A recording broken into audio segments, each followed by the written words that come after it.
I just got up. Yesterday I posted a thing on Instagram. You call me Johnny Socials now. Follow me on social media. Anyway, asking people what their favourite Les Paul players were. The obvious answers came back like Slash, Ace Frehley was one, Dwayne Allman, Justin Derico, Joey Landreth, a good answer I think. Mateus Asato came back, Scott Gorham from Thin Lizzy, one of my favourite Les Paul players. Robin Ford was an answer. I've not seen him play a Les Paul loads. Dwayne Allman, Neil Schon. Also we've got Joe Bonamassa, Zach Wilde, and my favourite answer came from James Saget, and that is Les Dennis.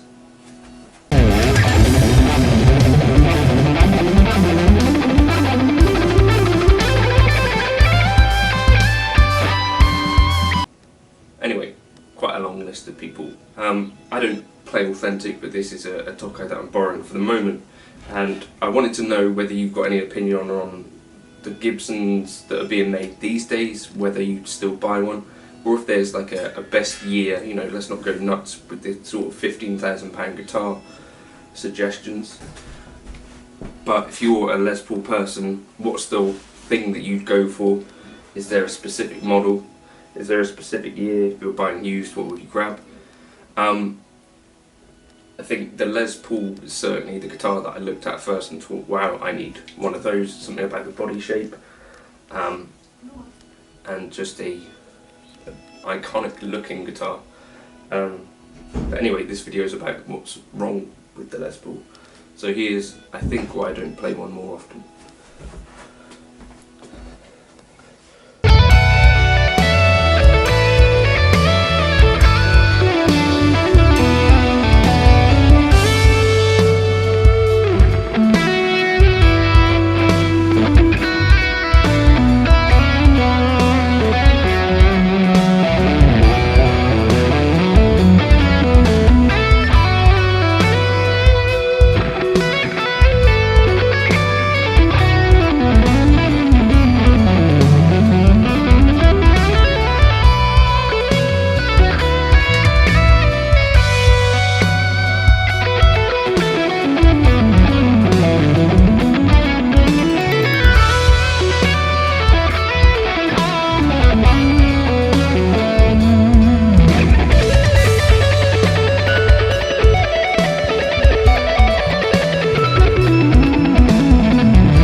Right, so I was kind of thinking, let's just try and shred on this Les Paul, and so I've been playing it for about like half an hour, just some silly stuff. I don't know how much will make it into the actual video, because it might be quite boring.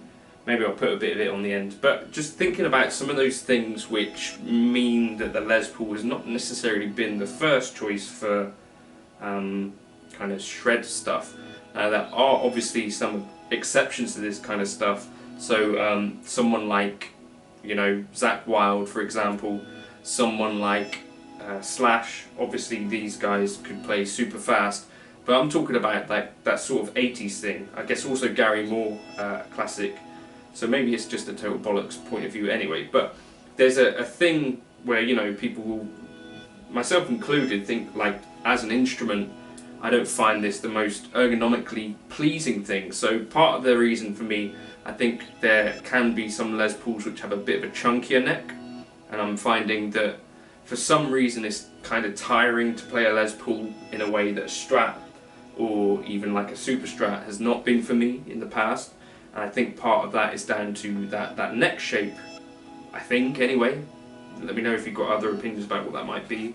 The other thing is, you know, once you get up to the business end of the fretboard for shredding stuff, you know, that neck joint is a real thing for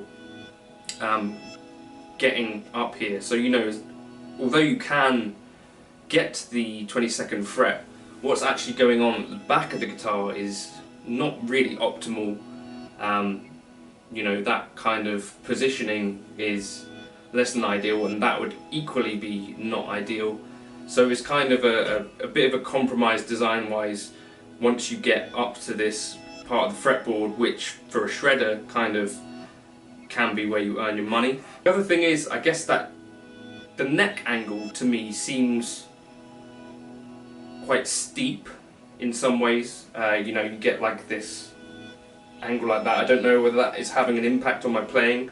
A thing that I noticed as well was sometimes you're in the heat of the moment, and you obviously got this rhythm treble pickup selector, and you know, if I've just been playing on one pickup and I switch to the other pickup, you know, like I might want to jump to the neck pickup for a fast alternate picking run or something, and then I'm finding, oh, actually I've got that pickup volume turned all the way down, and it's a bit like that's kind of spoiled my momentum on what might have otherwise be a terrible solo.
Shredder guitar like an Ibanez, you don't have that to worry about. You just flick your pickup selector all the time, and you don't have these volume controls to worry about. You're not really falling foul of those things so much. No Floyd Rose, so that could be a big thing for a shredder. Although I'm sure I'll be able to find some images of some Les Pauls that have been modified to have a Floyd Rose. Those are some of the things that I can think about. I guess also if you're standing around, jumping around on the stage, the weight of a Les Paul may be a pound or two heavier on average than kind of an Ibanez RG. Even though modern Ibanez RGs, I've held a few in my hand, they can be fairly weighty as well. Those are some kind of things that I can think of. Have you got any other suggestions as to why the Les Paul is not necessarily favoured for that type of music, or favoured for a lot of stuff? You know, as a rock machine, is a great instrument, I think. Or have you got your kind of your favourite players that buck that trend and sort of play fast stuff on a Les Paul? That'd be interesting to hear as well. Alan Holdsworth used to play an SG back in the day.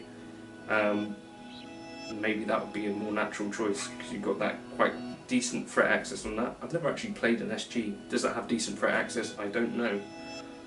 Maybe I should be playing an SG. I don't know. The thing that I am liking about it as a shred guitar though, or as a guitar in general, is the bends are slightly easier because you've got that slightly smaller fret scale length. You've also got, you know, some extra ability because of that smaller scale length to go for wider kind of stretches. And then another thing is those pickups on a Les Paul are generally really squealing kind of stuff, and that's coupled with the sustain of an instrument which is all mahogany and hopefully well built, gives you a bit of a different vibe, I think. It's also very different to play, and I find myself I think, going for slightly different stuff on it. And it does feel like when you're just playing those long sustained notes that they may be sustained for a little bit longer, and maybe it screams and squeals a little bit. Maybe when you're playing those higher leads, maybe they soar just that little bit more. I don't know, that could also be complete, whatever the word is,